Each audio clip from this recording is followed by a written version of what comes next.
বিসমিল্লাহির রহমানির রহিম। Building engineering and construction YouTube চ্যানেলের পক্ষ থেকে আমি হৃদয় আছি আপনাদের সাথে। আশা করি সবাই ভালো আছেন। আজকে আলোচনা করব উইন্ড লোড ক্যালকুলেশনের যে তিনটা মেথড আছে সেই মেথড তিনটা নিয়ে। এই তিনটা মেথডের সুবিধা, অসুবিধা, লিমিটেশন, কোনটা কখন কোথায় ইউজ করব সেসব বিষয় নিয়ে মেইনলি আলোচনা করব। তাহলে শুরু করা যাক। মেথড 1 যেটা আছে সেটা হলো সিম্পলিফাইড প্রসিডিউর। তো আমি একটু পরে ডিটেলস আলোচনা করব। আর মেথড 2 যেটা সেটা হলো অ্যানালাইটিক্যাল প্রসিডিউর। আর মেথড 3 যেটা আছে সেটা হলো উইন্ড টানেল প্রসিডিউর। তো এখানে বলে রাখি যে মেথড 2টাই আমরা সবচেয়ে বেশি ব্যবহার করি, সবচেয়ে বেশি ব্যবহার করা হয়, আর সবচেয়ে কনজারভেটিভ হলো এটা। আর মেথড 3টা হলো সবচেয়ে বেশি অ্যাকুরেট। হ্যাঁ, কিন্তু এটা অনেক মানে এটা আসলে অনেক কঠিন আর কি বলা যায়। এটা করা সবসময় পসিবল হয় না। এটা হাইরাইজ বিল্ডিং হলে করা হয়, 30 স্টোরি 40 স্টোরি বিল্ডিংয়ের ক্ষেত্রে। তো এখানে আমরা তিনটারই সুবিধা অসুবিধা বেনিফিট নিয়ে আলোচনা করব। তাহলে আমরা শুরু করি। তো প্রথমে আমরা এখানে আমাদের এই যে তিনটা মেথড যেমনটা আমি বললাম, এরপরে মেথড 1 যেটা সিম্পলিফাইড প্রসিডিউর।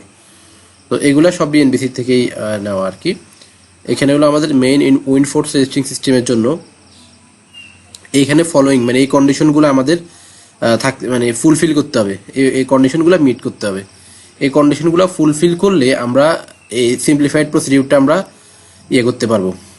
সিম্পলিফাইড প্রসিডিউরটা আমরা ব্যবহার করতে পারবো, করে আমরা ডিজাইন করতে পারবো, মানে উইন্ডোর ক্যালকুলেশনটা করতে পারবো। তো প্রথমে হলো the building is a simple diaphragm building. হ্যাঁ, মানে এটা খুবই সিম্পল ডায়াফ্রাম বিল্ডিং হইতে হবে। খুবই কোনো কমপ্লেক্সিটি থাকবে না ডায়াফ্রাম মানে স্ল্যাবের মধ্যে আর কি।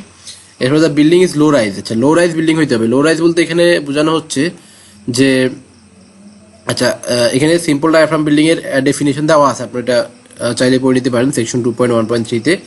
এরপর the building is low rise building হইতে হবে। লো রাইজ বিল্ডিং বলতে এখানে বোঝানো হচ্ছে 18.3 মিটারের চেয়ে কম হবে এটার হাইট। 18.3 মিটার।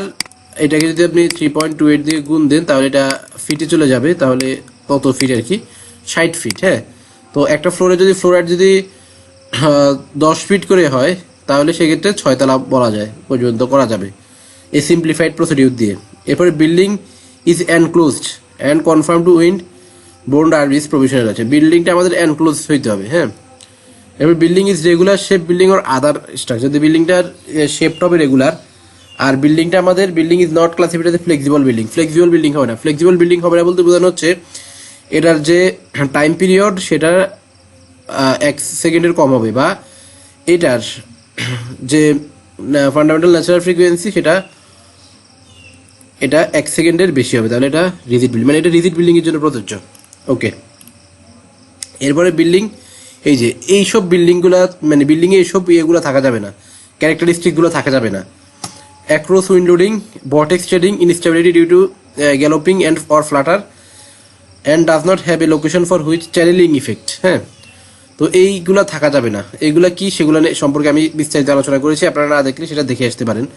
ভর্টেক্স ট্রেডিং কি, ক্রস উইন্ডোরিং কি, অ্যাক্রস উইন্ডোরিং কি, হ্যাঁ, ইনস্টেবিলিটি ডিউ টু গ্যালোপিং আর ফ্লাটার, এগুলো নিয়ে আলোচনা করেছি আমি।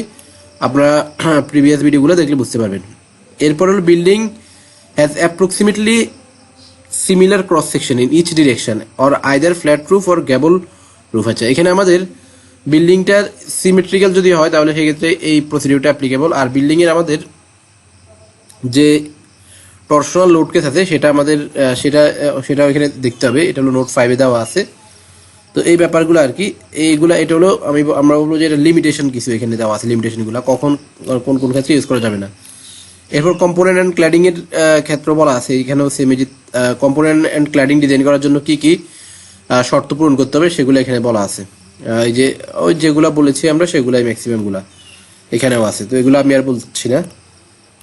এরপরে আমরা মেইনলি ফোকাস করব এইটাতে, মেথড 2 অ্যানালাইটিক্যাল প্রসিডিউর। মেথড 2 হলো এটা হলো আমাদের the building or other structure regular shape or structure. আচ্ছা, এখানে এই মেথডটা আমাদের অলমোস্ট সব ধরনের বিল্ডিংয়েই অ্যাপ্লাই করা যায়। হ্যাঁ, তো তবে এখানেও কিছু স্পেশাল ক্যারেক্টারিস্টিক্স থাকলে সেটা অ্যাপ্লিকেবল হবে না অ্যানালাইটিক্যাল প্রসিডিউর। যেমন ভর্টেক্স অ্যাক্রস উইন্ড লোডিংয়ের জন্য এটা অ্যাপ্লিকেবল না। বর্টেক্স শেডিংয়ের জন্য ইনস্টেবিলিটি ডিউ টু গ্যালোপিং আর flutter or does not have side location for channeling effect, এই জিনিসগুলোর জন্য এটা অ্যাপ্লিকেবল না। এই মানে অ্যানালিটিক্যাল প্রসিডিউরটা, এই যে ব্যাপারগুলো এগুলো কিন্তু সিম্পলিফাইড প্রসিডিউরও ছিল, অ্যানালিটিক্যাল প্রসিডিউরও ছিল। এই সিম্পলিফাইড প্রসিডিউর এবং অ্যানালিটিক্যাল প্রসিডিউরের মধ্যে এই ব্যাপারগুলো যদি থাকে তাহলে এটা অ্যাপ্লাই করা যাবে না। উইন টানেল প্রসিডিউর, এটা হলো আমি সবচেয়ে বলেছিলাম যে সবচেয়ে অ্যাকুরেট, সবচেয়ে একদম পারফেক্ট রেজাল্ট পাওয়া যায়, সেটা দিয়ে সব ধরনের বিল্ডিং যে কোনো কিছু করা যায়, সেটা নিয়েও একটু পরে আলোচনা করব। ওকে, তো এখানে একটা শেল্ডিং ইফেক্ট নামে একটা ব্যাপার আছে, সেটা হলো বিল্ডিংয়ের, আচ্ছা শেল্ডিং ইফেক্ট নিয়ে আরেকদিন আলোচনা করব, এটা একটু আমি বিস্তারিত আলোচনা করতে চাই। এরপর এখানে হলো ডিজাইন প্রসিডিউরগুলো আছে। ডিজাইন প্রসিডিউরটা আমরা যখন এই যে এরপরের ভিডিওতে হ্যান্ড ক্যালকুলেশন আমি দেখাবো, তো সেখানে আমি ডিজাইন প্রসিডিউরগুলো বলবো, বিস্তারিত আলোচনা করবো, এখানে আমি আর আলোচনা করছি না। এরপর আমাদের সবচেয়ে যে অ্যাকুরেট উইন টানেল প্রসিডিউর, এবং এনি বিল্ডিং এনি কন্ডিশন, কোনো মানে এটা কোনো লিমিটেশন নাই বলা যায়, হ্যাঁ, এটা হলো সবচেয়ে বেস্ট।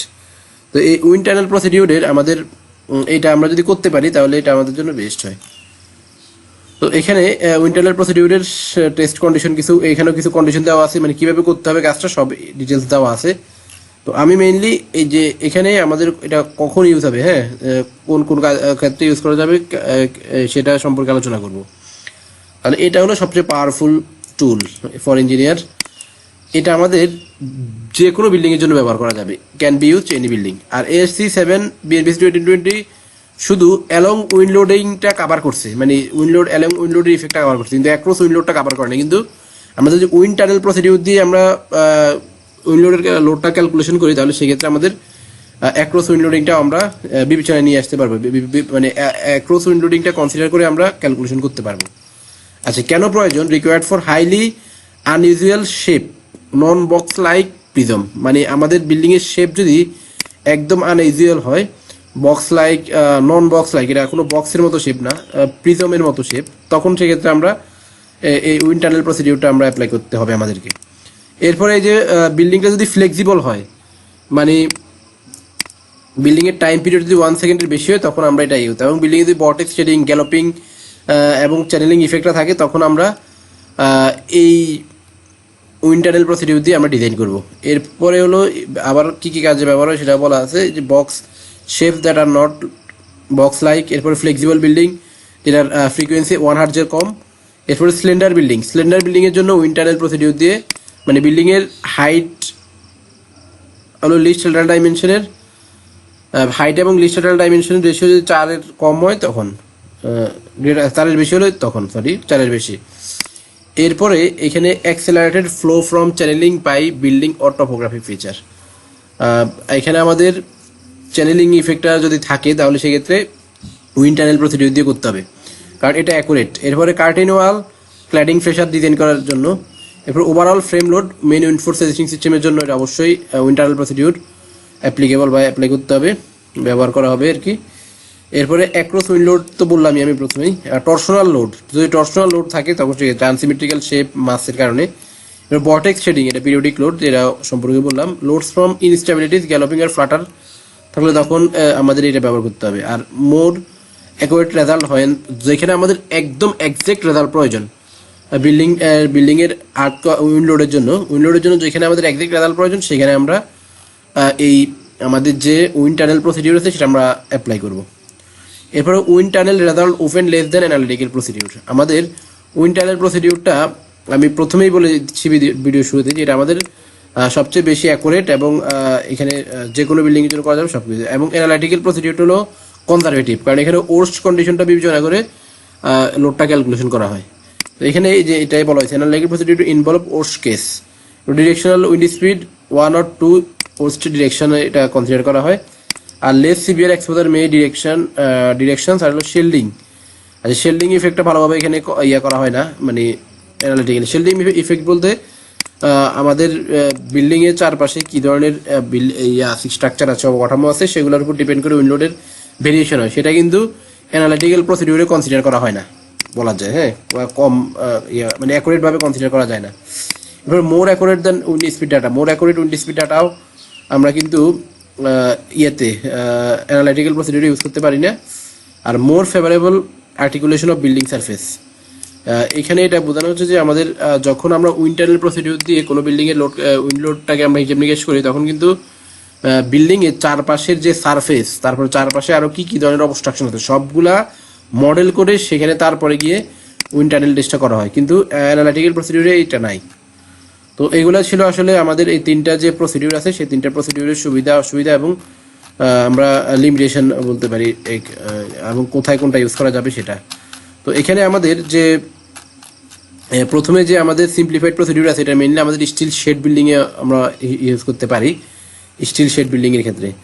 আর আমাদের আরসিসি বিল্ডিংয়ে আমরা মেইনলি অ্যানালিটিক্যাল প্রসিডিউর দিয়ে আমরা ডিজাইন করি। সিম্পলিফাইডটা আমরা স্টিল বিল্ডিং, আর মেথড টু অ্যানালিটিক্যাল প্রসিডিউরটা আমরা যে কোনো বিল্ডিংয়ে ইউজ করতে পারি। আরসিসি স্টিল হাইট যদি আমাদের ইয়ে হয় আর কি, মোটামুটি মিডিয়াম রেঞ্জের মধ্যে থাকে। আর একদম টল বিল্ডিং হলে সেক্ষেত্রে আমরা উইন্টারনাল প্রসিডিউরে ফলো করতে হবে, সেটা ছাড়া কোনো উপায় নেই। এবং আমরা সবচেয়ে যদি অ্যাকুরেট রেজাল্ট পাইতে চাই তাহলে সেক্ষেত্রে উইন্টারনাল প্রসিডিউরটা বেস্ট। ওকে, তো আজকের ভিডিও এতটুকুই। যদি কোনো বিষয়ে প্রশ্ন থাকে কমেন্ট সেকশনে জানাবেন। আর যদি ভিডিওটি আপনাদের ভালো লেগে থাকে তাহলে আমাদের চ্যানেলে সাবস্ক্রাইব করে বেল আইকনে ক্লিক করে রাখবেন, যাতে পরবর্তী ভিডিও সবার আগে আপনাদের কাছে পৌঁছে যায়। সবাই ভালো থাকবেন, সুস্থ থাকবেন। ধন্যবাদ সবাইকে।